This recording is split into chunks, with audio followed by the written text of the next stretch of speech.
Hello beer tubers and welcome to another beer review with me, Peter, the master of Hoppets. Today checking out another beer that we got from Beerdome, the awesome sponsor of the channel here. I thought this sounded somewhat interesting because, it's been a long time since I've had just like a session beer from a bigger craft brewery.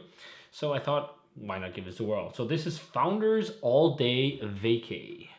One of Founders' most successful beers is All Day IPA, their session IPA. I've had that beer so many times. It's one beer, it's not the best IPA in the world, but when we've been out, it seems like years ago now, but it's literally like 2 years because of COVID. But back a few years ago, if Brett and I went out, sometimes we did some shares or whatever, we would go out to play some beer pong or something afterwards. And if we went to some specific bars, they always had All Day IPA on tap with a glass, like a little mug, I think it was. And we often got that because it was the same price as a Tuborg Pilsner. So why not get a session IPA instead? And it wasn't always fresh, but sometimes it was pretty decent. So when I saw that Founders came out with a session wheat ale version, I thought we should check it out and see what we think. So this is, Founders All Day Vacay. It's 4.6% alcohol and 20 IBUs, and that's all info on the can. It says it's a session wheat ale, so I'm guessing it's like this American interpretation of wheat beer, the American pale wheat ale, a beer style that was really popular in like the early 2000s, or not too early 2000s, maybe early 2010s, also 2000s, like around that period of time, you saw a lot of American microbreweries doing these wheat ales. I remember reviewing a few ones of them, like these, like it's kind of like a pale ale with wheat, I guess, often at times. And one of the benchmark kind of beers back then that stands out right now out of my mind is a Gumball Head. So I'm thinking maybe it's something like that, but it's a style that's like, a lot of people do different things with it, and sometimes it's just like a wheat ale with some American beers, and then they're more like wit beers. Like, so I think the Blue Moon, does it say wheat ale on the bottle and can? I'm not sure. I think Shock Top might do. I think maybe it says Belgian wheat ale. I can't remember exactly, but I haven't had a Founders sessionable beer in a long time, so we'll see how this is. It is fairly fresh for what it is. It was canned on the 26th of March. It's not that fresh. We're September now. So, say April, May, Juni, August.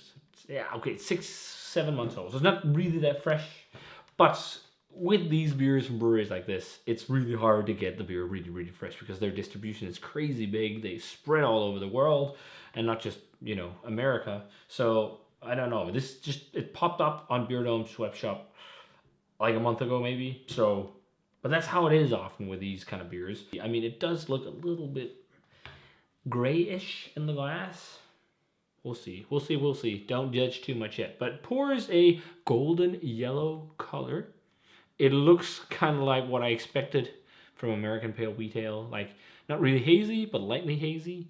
And, a white head. I wonder if we pour out the rest later, it'll be hazy. It doesn't look like it, just from what I can see down there in the can. But let's check out the aroma on this. So, very, very nondescript. Very nondescript on the aroma there. Possibly a light oxidation on the can. Like, I'm not smelling much at all. Like, it is super light and muted. It's just, I also feel like it is a little bit brown, or like, just like lightly, like it has a light gray hue. I don't know if you guys can see that. It looks a bit like it. There's maybe a coriander vibe, actually. But maybe I'll try and smell it from the can. Yeah, from the can, I'm definitely getting coriander. Like coriander seeds and lemon zest. It smells like Vit-esque, but let's check it out. Let's give it a taste. Cheers, guys, and thanks to Beerdome for the beer.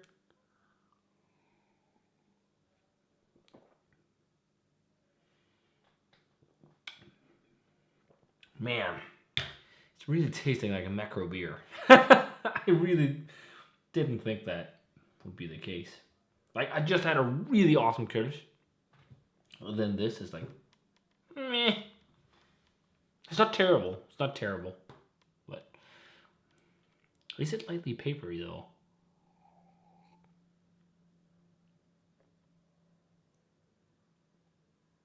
It's really cold, so maybe not so much. There's not much in terms of flavor. It it it really tastes like a craft brewery that's gotten big and now has to think of cutting price down on products.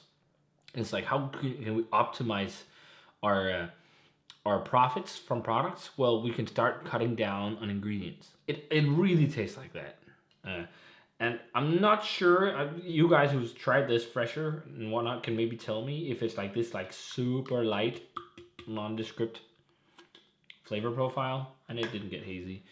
If that's the same when you had it fresher, or it's just me. But the people that can't really taste the difference between these lower strength beers like this and then something like what I just drank, a really well made lagers, is like, I don't really understand it, because those beers have so much more flavor to them. This is actually really disappointing. Really, really, really disappointing. It's not a terrible beer, but it's like, it really tastes like beer made for the masses. Like, it's something that tastes like a macro beer. It tastes like a beer from one of the big guys that's trying to imitate craft beer, really, which is a shame coming from Founders. I'm really hoping that this is a slightly off can, just judging by the hue of it. Like, also just compared to All Day IPA. All Day IPA is much better than this. At least the last time I had it, even though it's a while back. It's just very mild, nondescript, malty, cereal, grainy flavors with a little bit of coriander and some wheatiness. I mean, in terms, there's a little bit of a snappy, prickly bitterness on the back end there, but it's not a lot. But like, this is one of those beers that maybe helps in that, like, understanding of light sessionable beers, kind of like lower strength beers and beers of this kind of like pale nature is boring. It really puts an emphasis on that notion, like, that when beer looks like this and like they're lower strength, it's gonna be like, but when they're really fresh and like really well made, beers like in those categories can be really good, really, really good. This just tastes macro. I'm actually massively disappointed in Founders. I'm really hoping I have just a cooked can. And again, like, it's in the whole giveaway thing, so I'm hoping the can that the person who wins will be better than this, but I can't really say I'm enjoying this, and I can't say I want to finish it. This is something maybe I'd use as a lawnmower beer on a hot day to just crush as it is right now, but I would 10 times drink anything else, really. Again, it's not bad or terrible, but it's just so macro, like it's devoid of soul and character. Man, such a fucking shame. Because Founders is a brewery that a lot of people hold in really high regard, and they still make good barrel aged beers once in a while and whatnot. And then there's something like this. There's more of a orangey coriander nose right now as I'm warming it a bit. I've been warming it in my hands.